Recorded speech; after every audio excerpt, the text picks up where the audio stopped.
during and after the Civil War were supposed to free African American slaves. It did something for about 10 years. Then there was a North-South Compact, which essentially granted the former slave-owning states the right to do whatever they wanted. And what they did was criminalize black life in all kinds of ways. That created a kind of a slave force. In fact, one of the most interesting books on it, Douglas Blackman's, is called Worse Than Slavery or something like that. It threw mostly black males, but also women, into jail, where they become a perfect labor force, much better than slaves. If you're a slave owner, you have to you have to keep your capital alive. If the state does it for you, it's terrific. No strikes, no disobedience, perfect labor force. A lot of the American Industrial Revolution in the late 19th, early 20th century is based on that.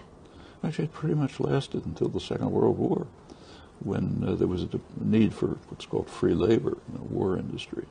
After that come about two decades in which African Americans had a kind of a shot at entering the society. A black worker get a job in an auto plant. The unions were still functioning, maybe buy a small house, send his kid to college or something. By the 1970s or 80s, it's going back to criminalization of black life. It's called the drug war, which is a racist war. Ronald Reagan was an extreme racist, didn't hide it. And the whole drug war, so-called, is designed from policing up to eventual release from prison to make it impossible for the black male community and more women to be part of the society.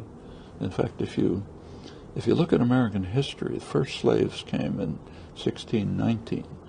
I mean, that's half a millennium. There have been about 3 or 4 decades in which African Americans had a limited degree of freedom.